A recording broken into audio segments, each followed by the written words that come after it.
Hi, good afternoon. My name is Jillian Delis Reyes. I am the Director for Youth Initiatives for the United Way of Southeast Louisiana, which also includes the New Orleans Campaign for Grade Level Reading.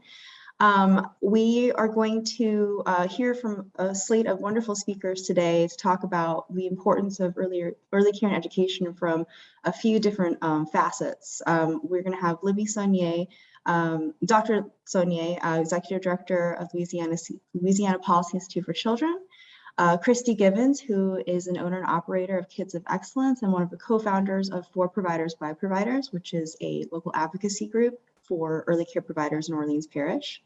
You'll hear from Jen Roberts, Chief Executive Officer of Agenda for Children, which is a statewide advocacy group. Rochelle Wilcox, owner and operator of Wilcox Academy of Early Learning and the second co-founder of For Providers by Providers.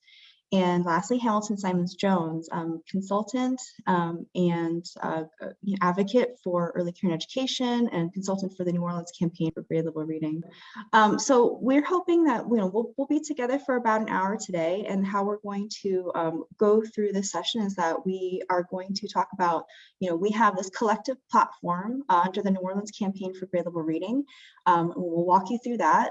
We're going to then talk about the case for investment in early care and education, why it's so important. We're going to go through some polling data around how voters in Orleans feel about investing in early care.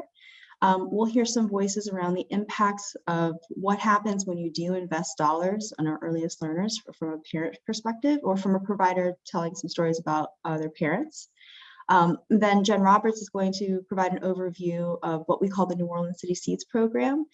And then we're going to close out with another impact story from one of our providers, and we'll have ample time for some Q&A at the end of today's session.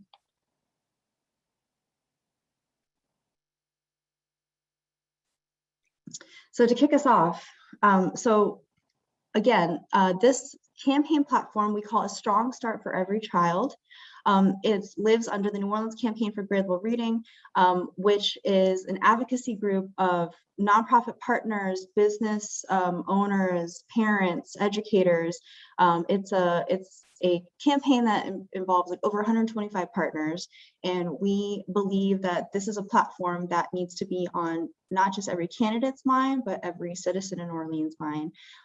We are proposing that there's three main platform points, and then the following slides are going to go into some of the more detailed strategy of how we think this could happen.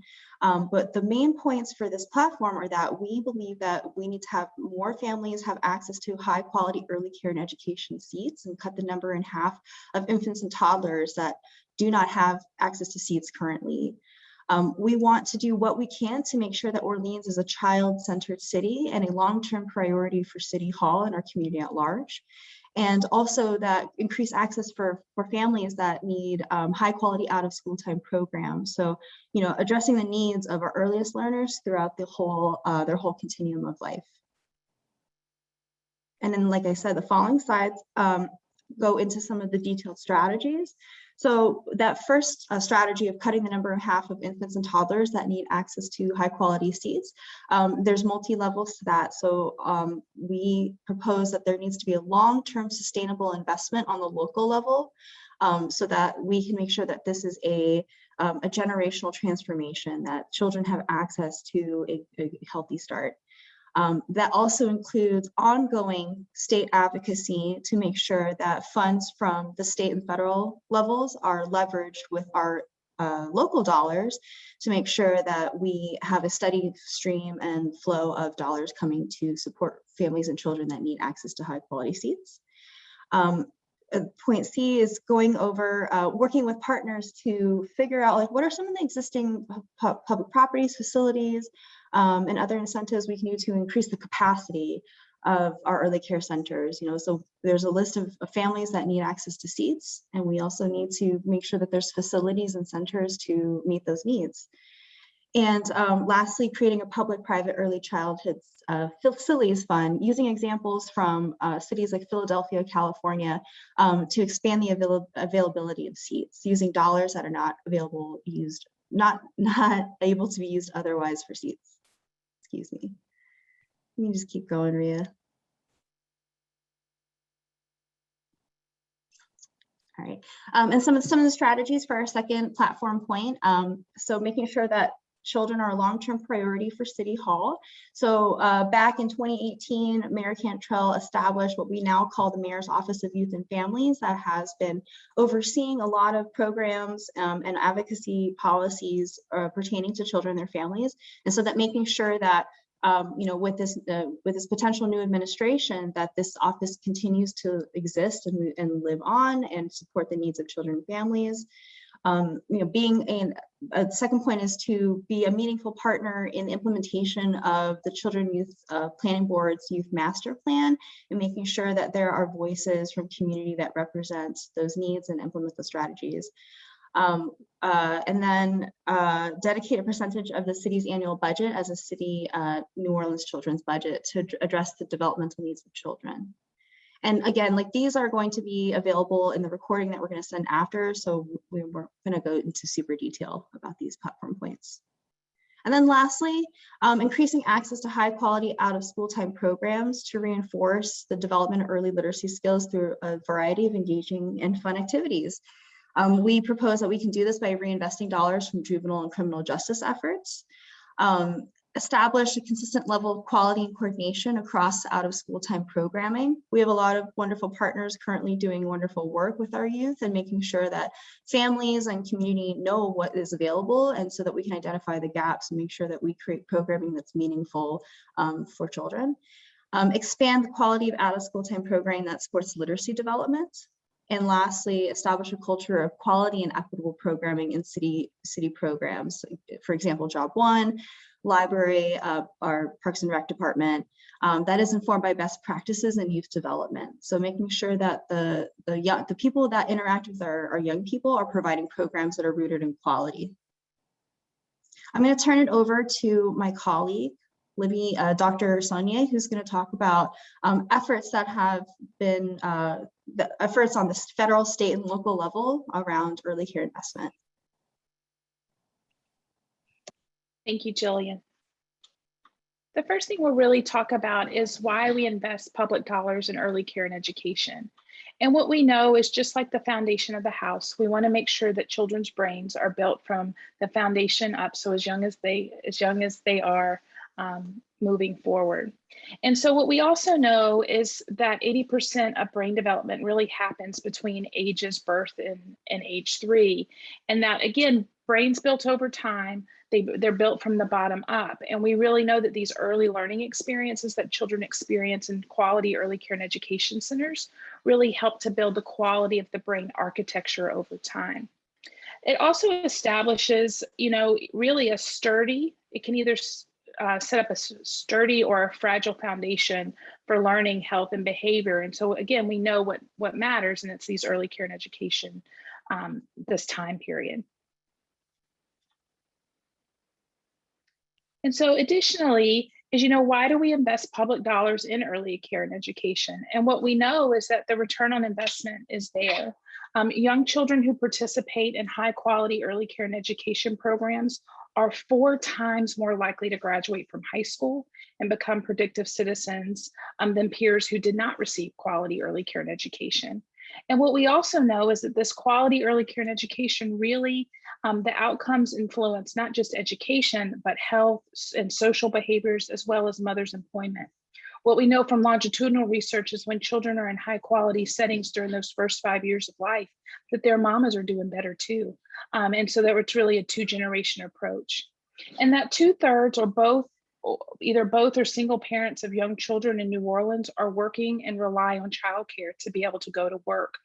And that for 57% of Orleans Parish households, for ALICE, which is that asset limited income constrained employed, and childcare represents their greatest expenditure. So it's even more than housing. Keeping a roof over your head is really to provide that quality care and education.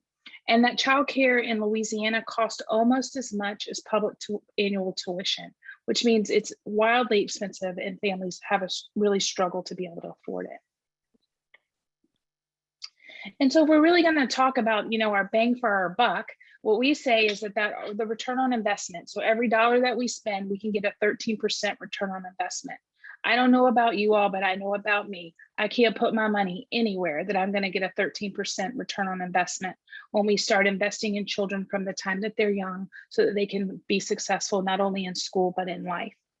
And that 13% return on investment really ends up being, for every $1 invested in early care and education, quality early care and education, the return on investment is $1.87 to the local economy and purchase goods and services. And this is the type of money we need to make sure that's in our economy.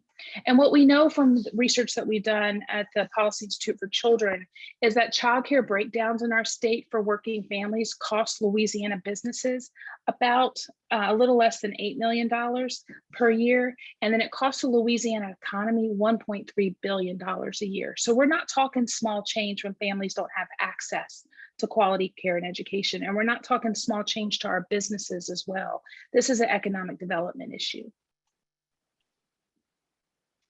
And so what we know is that there really is this need for quality early care and education in the state, but we're really talking about New Orleans, and that the need remains significant. What we know is that 15% of in-need children under the age of 3 have a subsidized childcare seat. They're in need of one. And that even amidst the disruptions caused by COVID-19, 700 children aged birth to 3 applied through the One app last spring for early Head Start or a No-Wean city seat, but were not matched because we didn't have the availability of funds to do so. And what we also know is an estimated 8,752 New Orleanian children under the age of 4 live in low-income families but lack access to quality childcare. And that statewide, before COVID-19 hit, only 40% of our children entered into kindergarten on level, which means that we have 60% of our kindergartners entering into school that are already behind. And that takes a long time to remediate, if at all. And that since COVID-19, third grade reading scores have decreased by 5% statewide, which has disproportionately impacted our younger students and our economically disadvantaged children. And so now it's my great pleasure to introduce to you Hamilton Simons-Jones, who is a consultant, but also helps lead the New Orleans campaign for grade level reading and is a tireless advocate for young children in our city. Great, great. And most importantly, a parent of a 6-year-old and an 8-year-old who have survived early care and education as a parent as well. Thank you all for being here. Thank you for running for office and for your commitment to our community. And we really believe that anybody who's running for office, we want to make sure you have the information you need to really understand this issue. And so appreciate you being here. You'll go to the next slide, Rhea. I wanted to just share, we did some polling earlier this summer to understand this issue and voter sentiment about it. And I want you to understand that more than 3/4 of voters feel that early care and education is really critical. And are more than half are very positive, and 1/4 are somewhat positive. And as we've asked other questions around support, you'll see those go up as well. And this is across every region of Orleans. So Rhea, if you go to the next slide, you can see some of the polling data broken out by district.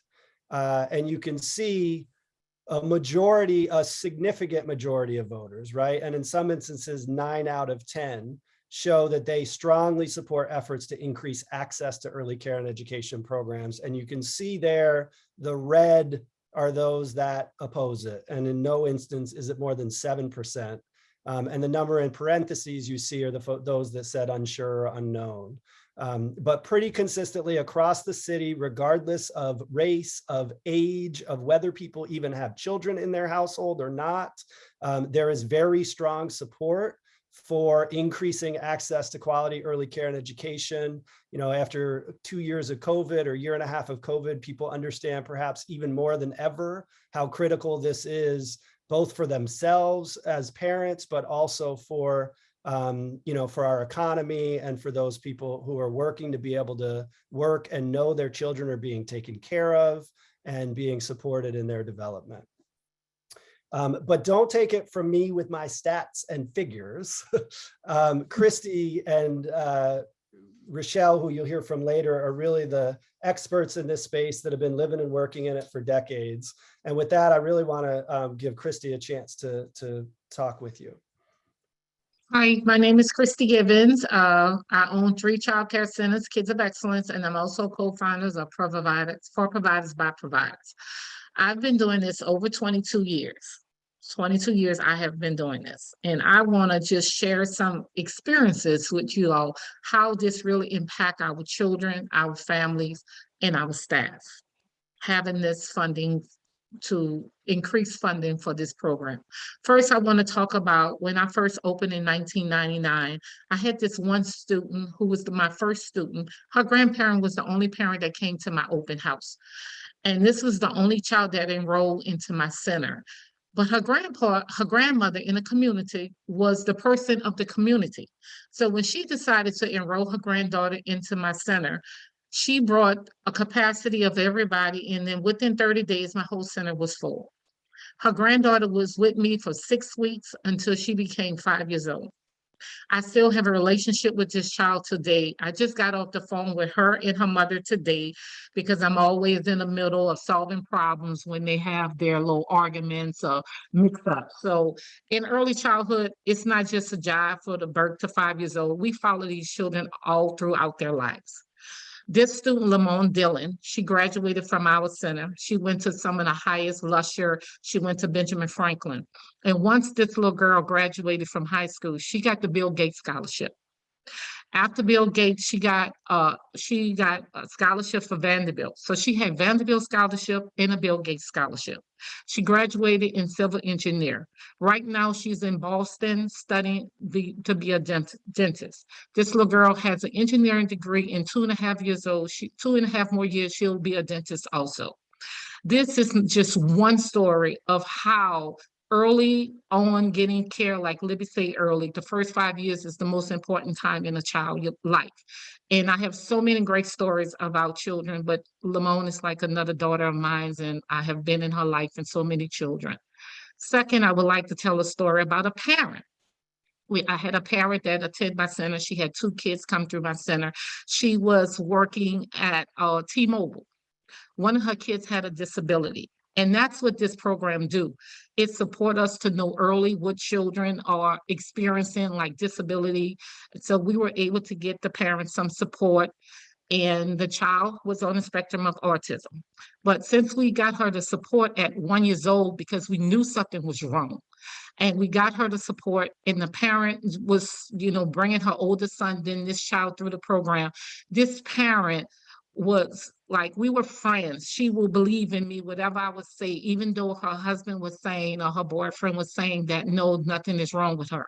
But because of relationship that childcare centers build with their parents, they're able to impact their lives. So she came to me, she said, Miss Christy, if you say something wrong with my baby, I'm gonna believe you. And I say, nothing is wrong with her. We just got to get her support earlier. So we got her the support she needs. The parent went to work. She felt comfortable leaving her child there. We had early steps, the school system, everybody coming through the program. This child right now is at LSU on campus at their school, because right now their mama, because she was able to keep her kids at our center because of her early Head Start program, she has gotten a bachelor's degree, a master's degree. Now she's at LSU getting her law degree, working with children with disability. And both her kids are at LSU school on their campus. These are just so many great stories that programs like this, how can they support parents? Because parents cannot barely support high quality care. But when we give parents high quality care, it's so much that they can do and improve their lives and change their lives. And also I want to just talk about my staff. I have a bachelor's degree, a master's degree. I have 2 master's degrees. And, and I use my leadership skills to support my staff. Now I have staff that was first with no high school diploma, have a high school diploma, have their CDAs, working on their associate's degree, have their bachelor's degrees. They are furthering their education. Some have grown to run my childcare centers. 3 of my staff are now my directors at each one of my centers. These staffs' salary, because of this program, is averaging $14 to $16 an hour what is livable wages. They're buying houses, they're buying cars, they're moving into better neighborhoods for their children and their family. And this is just some great work that we have been doing with City Seats. And I just hope you all understand the importance of this and how this can help bring the gap that we need in New Orleans and build that gap and shorten it, that one day that we can, with the investments for City Seats and investments for the state, we can close the gap that every child have a place in a child care center. And when we do that, we're gonna see the crime and all the other things going down in our community. So I hope you candidates who are running understand this, and we are here to support you and that you support us too. Thank you.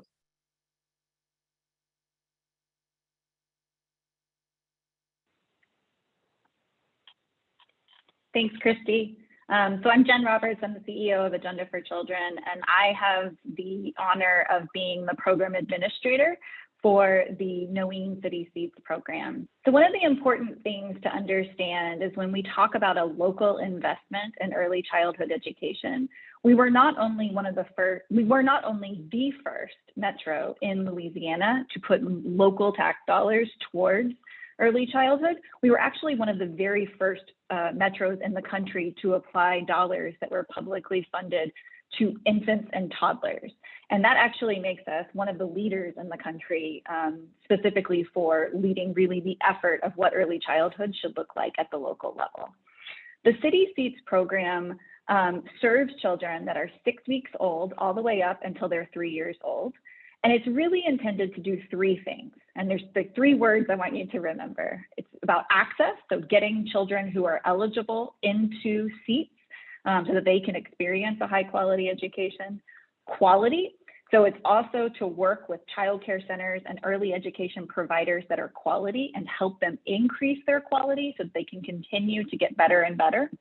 And it's also to provide very important wraparound supports to those caregivers who work inside the classroom, as well as to the families who are also participating. So when a child is accepted to the City Seats program, we are really taking on what is commonly known as a Head Start model, but we really work with an entire family and the adults who are working with that child day in, day out to ensure that that child gets the best learning social experience possible. So what does the City Seats program provide? It provides completely 100% free education to the families who participate. This is in the, essentially $1,000 per month goes to the child care provider.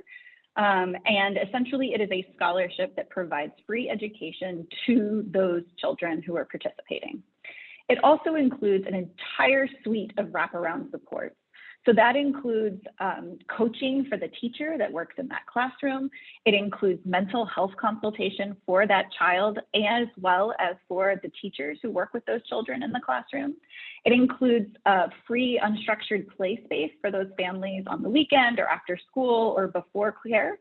It also includes professional development for the directors who own those centers.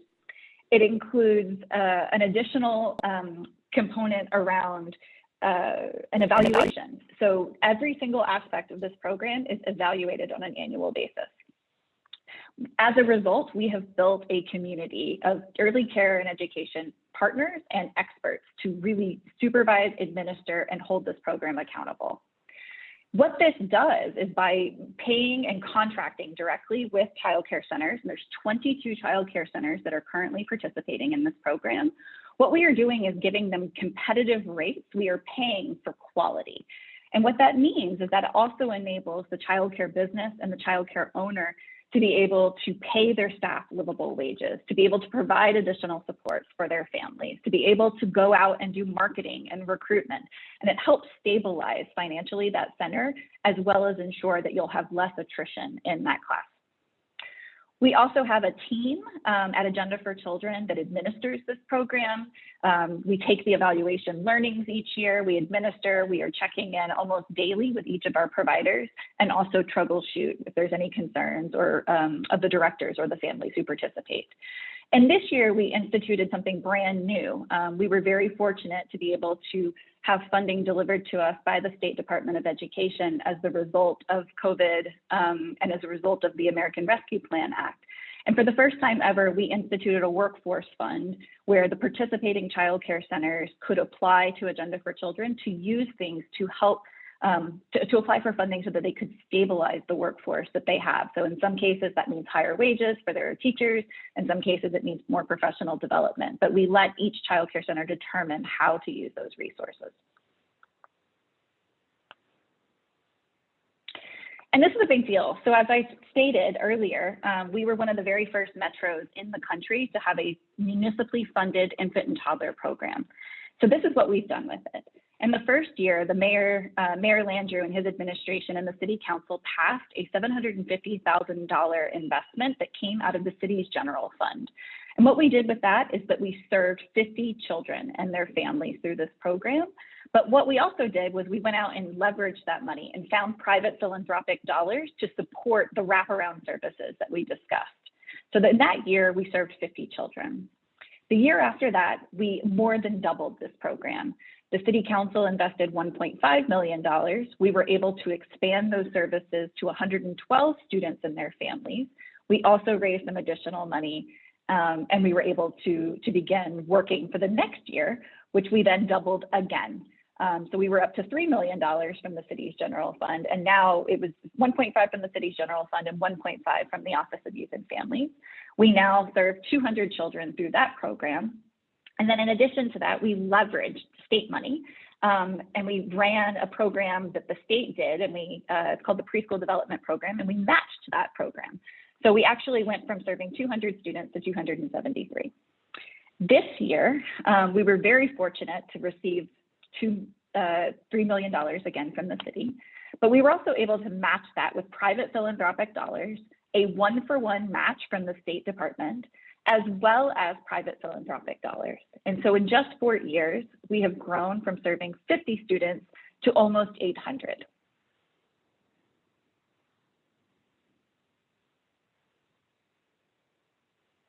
And I'll just say one more quick thing.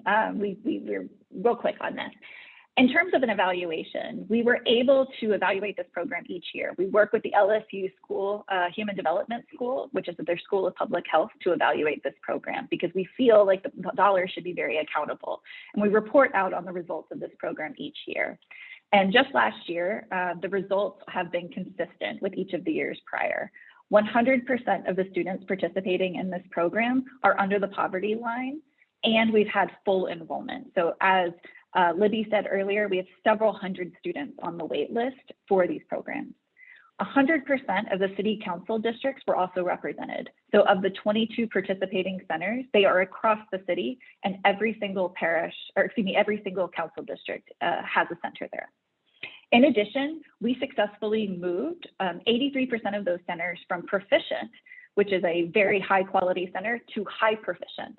So actually means they are the highest of the proficient centers operating in the city.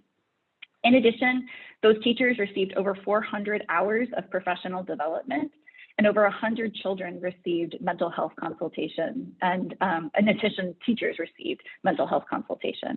So as a result, you'll see that not only is it these funding is going to a good cause, but it's not just affecting the students and the families who are participating, but it really is affecting everyone who's involved in the project, from the partners to the families to those who are specifically enrolled.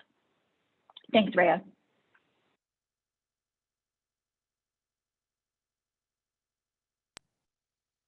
Hello, everyone. Thank you again for joining. My name is Rochelle Wilcox. I am the Executive Director and owner of Wilcox Academy of Early Learning. We have 3 early learning centers in the greater New Orleans area. We have been operating since July of 2006. I've been in early care and education for over 19 years. And we have served over 1,000 children in our times. Let me tell you, what does it mean to have city seats? So prior to city seats, we did have pre-K4, and that was from August until May. So that means at the end of May, I would have to lay off teachers until the new school year because there was no funding for them. And so what would happen is we would lose teachers every year because teachers' bills do not stop in the summer. They still have to pay their bills. But by bringing on being able to have city seats, this is a year-round program. This not only helps the teachers, but it also shore ups parents so that they can go to work or go to school. They don't have to worry about an interruption in care and high quality care for their children. So this allowed me not only to sustain my workforce, but it also allowed me to be able to take a salary. For many, many years, I was not able to take a salary as a business owner because I wanted to make sure that we pour into our center. I had to make sure my teachers get paid. I had to make sure all of the overhead was done. But by being able to participate in the City Seats program, it has not only helped me stabilize my workforce, it has also helped me stabilize my business. So since then, we've opened 2 other centers, as well as just had our groundbreaking on our 4th location, which we're super excited about. And our goal is, because what happens, like Jen just said, is that the higher quality you have, the more you marginalize our youngest and most vulnerable learners. So those people who are 100% poverty line can't afford to pay tuition. So this program allows them to come to the best centers in the city at no cost. They just have to bring their little person. They get diapers, they get wipes, they get everything that they need, food, everything that their little person needs to thrive. And that parent can walk away knowing that their child is cared for, knowing that they can go out and go get work or go to school, and knowing that their child is cared for. So with that being said, that is just a part of the parent perspective. Since we've been a part of City Seats, our average salary has gone from $10 an hour to $15 an hour, which means that we are continuing to move not only our parents, but our teachers out of poverty. That is the goal. We want to make sure that we continue to build the city of New Orleans. And that means hopefully people don't leave our workforce or the hard work they're doing, because this is hard work, right? Because they have to go get a job at Amazon. I'm not clowning Amazon. I'm not, banging up on Amazon, but we want them to make sure that our children are ready. 40% is not enough. Children are not born at 4. Everybody's really working on, we want to make sure that this is preschool, but 80% of a child's brain is developed by the time they are 3. So we want to make sure that we are emphasizing that we are doing what we can for infants and toddlers. Most centers do not take infants and toddlers because it costs too much. Our ratios are 4 to 1. We would not be able to do those ratios without the City Seats funding. This is incredible for our youngest, most vulnerable learners to be able to be in a low ratio setting, to make sure that they are engaging in high teacher-child interaction. So with that, similar to Christy, I have had over 6 of my teachers purchase homes. Just now, today earlier, I was filling out more paperwork for one of my other teachers who's going through the process. The fact is that this program is about, everybody's talking about infrastructure. How do we stabilize infrastructure? How do we make sure that the childcare industry is stabilized? This is how we do it. One city at a time, one program, just like City Seats. And it's not just City Seats. It is the whole system. It is the Office of Youth and Families. It is making sure that the city council and the officials are on board. So it starts with you. You have to make sure that you pledge that you will continue to support the Office of Youth and Families and the City Seats. Your platform should include the Strong Start for every child, not just preschool, infants and toddlers. This is what you should be promising your constituents. This is what we need. This is what our parents need. This is what our children need. And this is what is going to make a difference in our tomorrow. It begins with you.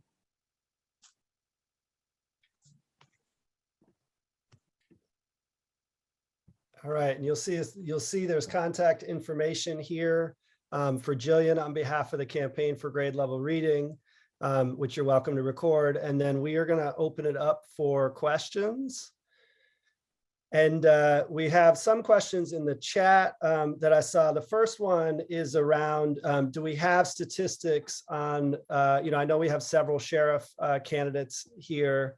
Do we have statistics on the impact of early care and education towards future involvement in the justice system? And Libby, I'm going to give that one to you, if you will. Sure. What we know from the Perry Preschool Project, which is one of the 2 pinnacle research projects that we have in the country, is that when children receive high quality care during their early years in life, that they have reduced rates of needing or taking part in the juvenile justice system. And so what we also know, to add to that, is that when children experience these high quality environments during the first 5 years, additionally, they tend to have lower rates of teenage pregnancy. They have reduced rates of needing special ed services, and that they're more likely not to be retained, which also plays into them staying out of the juvenile justice system. So it's not like a one and done thing. It's a collection of things that we're helping to prevent so that they do not go onto the juvenile justice system.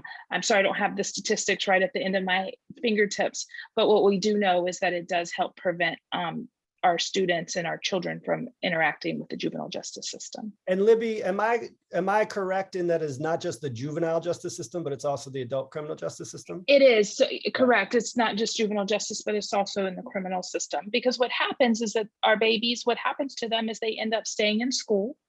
And so they finish high school and they're more likely to go on to higher education. And if they go into college, they're more likely to finish college as well, which means then they have opportunities for higher paying jobs and their health is better, and it just keeps on going. So the long-term outcomes are actually a cascading effect. And so, yeah, to Jen's point too, is that it also is correlated with lower rates of recidivism if anything does happen. So, again, the return on investment that we're looking at with Jim Heckman, Nobel laureate, he's saying 13% return on investment. He actually thinks it's now closer to 18% return on investment. When you look at all of these different factors, from criminal justice to health, to being able not to rely on different public systems, because you're able to, take care of your little people and do good things. And mamas and daddies can do good things too, because they can go to school and work. Great, thanks, Libby. And we had another question around the criminal justice connection as well, which is the Department of Correction, and particularly the Justice Reinvestment Funds at the state level, and whether we've been able to get those funds to be invested directly into early care and education and outside of the correction system. And if I could just say, specifically for the state level justice reinvestment funds, we have not currently, that those have been more upstream, but still within DOC and DOC related projects. But I'll let Libby speak to some of the success and interest we've had at various local levels across the state. Thank you, Hamilton. So yes, we've had success in Ascension Parish, where they have a millage related to juvenile justice that's been rolling over a little over $1 million a year. And so they're sitting on $7.2 million of juvenile justice rollover money. And that parish doesn't want to build another jail. They actually want to invest in their little people. And so that's what they're doing, is they're investing in their little people and making sure, particularly in the city of Donaldsonville, that young children and their families have access to quality early care and education, and that the parish is actually going to help subsidize that high quality childcare. And then we're also working with District Attorney Tony Clayton on the west bank of the river in Point Coupé, West Baton Rouge, and Iberville, to really think about, juvenile, if we're talking about juvenile justice, we really, again, like we're talking about in Ascension, it's prevention when we talk about early childhood. And so how do we really make those investments? And so at the local level, It's happening. And I would be remiss if I didn't mention our own representative from Orleans Parish, which is Stephanie Hilferty, who says this, you know what, it's just like your kids, they don't want to eat vegetables. We're going to mash up all the vegetables and put in spaghetti so they can eat it. That's what we're doing with early childhood. We're going to mash it up. We're going to put it in everything because we know that this is a critical infrastructure issue. This is an economic issue. And back to Rochelle's issue, like this is a heart issue, but it's a moral imperative. And so the moral imperative that we've seen out of Orleans Parish and the council is that it's reflective in their budget. And so when something's a priority, it's in the budget. And Orleans has put it in the budget time and time again, thanks to my colleagues who have presented today. And so that's what we're asking for you as candidates, is to be educated on this so that you know that this is a non-negotiable, that we invest in our young children so that they don't end up not being their best selves as they age at the end of the day, because we want them to be successful for school too. We want them to go to school ready to learn, and so that they enter into kindergarten ready to start and do really great things. Great. Thanks, Libby. We have a couple more questions in the chat. One is about quality. Like, what do we mean by quality when we're talking about equality in early care and education? And Rochelle, can I give that one to you? Absolutely. So let me just start with ratios. So the state ratio, for instance, for a classroom of 2-year-olds is one teacher to 11 children. That's not quality. What that looks like is a teacher managing behaviors. She's trying to make sure that another 2-year-old doesn't bite another 2-year-old. They're not getting high infant and toddler, high teacher child interaction. So there's not a lot for learning. There's not a lot of time left for learning. So with the city seats, all of our children from infancy to 3 are able to get 1 to 4, 1 teacher to 4 children. And in our infant classrooms, sometimes depending on how young those little people are, we add a floater, because they need to have that almost 1-to-1. They need to have that person that's going to be there, that they know when they cry or when something happens, somebody is going to be there. That's just one aspect of it. The other aspect of high quality is curriculum. Is there a curriculum inside that center? Is that curriculum being used? Does that center have professional development? As Jen said, our teachers have over 400 hours in professional development. That does not happen in every center. Teachers with credentials, do they have a CDA, which is a Child Care Development Associate credential? Do they have an associate's degree? Do they have a bachelor's degree? We have them all in our centers, one, because we can afford to pay them. In other centers, unfortunately, they may not have that. So that on top of that, we have resources. We have people that we can call. If there is a child that has some special needs or something that needs to happen, we can call, we can reach out to the resources that Agenda for Children has provided, or the city seats are providing, and say, hey, we need to make sure we do another ASQ, which is an assessment tool, ages and stages. We do that assessment tool, and it allows us to know where this child is, and then we go to the next steps with early steps or early intervention. We have parent-teacher conferences. We have home visits, not yet, but we will. So, but we offer all of those resources to our parents, and that contributes to high quality. Great, thanks. Jen, anything you want to add to that? Yeah, I would say one additional thing is really around serving students with special needs and serving students with disabilities. So typically very high quality centers will also have multiple full-time trained staff and or partnerships that support children with disabilities or who are English language learners. And I would also say they also typically have a very robust parent engagement plan that is detailed, thoughtful, responsive. So I would just add those 2 things. Great job, Rochelle. Great. And Christy, any final words on the quality thing? Rochelle covered everything. Great job, Right. Rochelle. Cool, thanks. Then we have another question here about, do we know if the administration is maintaining the $3 million allocation in the 2022 budget? We have fought hard to make sure that is guaranteed year over year. It is our understanding at this point that it is going to be in the budget at $3 million. We are also working with the current council and the administration to look at longer term, more sustainable and larger funding sources, including a potential millage that is specifically for early care and education that could provide reliable funding for the next 20 years. Any other, that's all the questions I see in the chat, but I welcome others if people have any follow-up questions or additional ones. Just have an additional comment, is that when we think about early care and education, we're not just talking about our workforce of tomorrow as we prepare children to be successful in school and in life. We're also talking about our workforce now. Families can't get to work if they don't have reliable quality early care and education. And so it's really important that we keep that in mind as well. And so I just wanted to make sure I reiterated that point. Great, thanks. And Mr. Perez, did I see you have a question as well? Yes, I was wondering, did I hear earlier that you're going to send us a lot of the information that was shared today? There will be a recording that is available, and we will certainly send you the link to the recording so you can go back and watch it and clarify anything that needs clarity. You know, I've been in a lot of these webinars, and I have to say, this was one that was efficiently done, but packed with so much information that it was tremendous. Thank you for doing this. But I do need to spend some more time to digest it. Absolutely. And we welcome any follow-up. And if we can go back to the contact info box, you're welcome to follow up. If you could put that slide back up, Rhea. I have a question.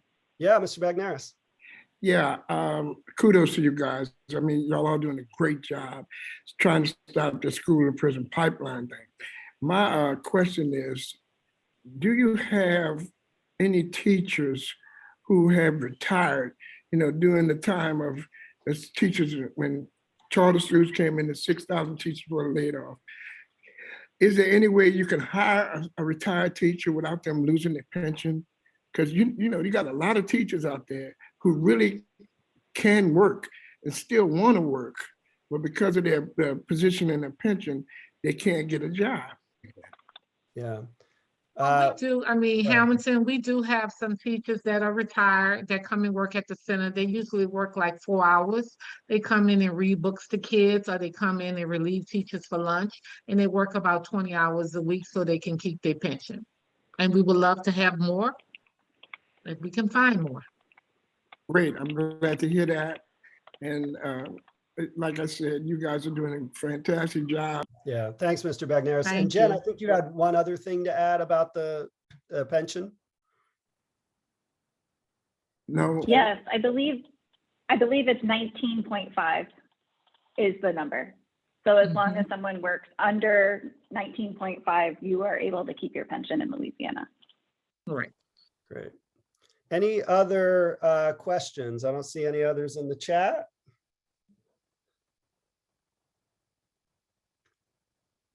Well, great.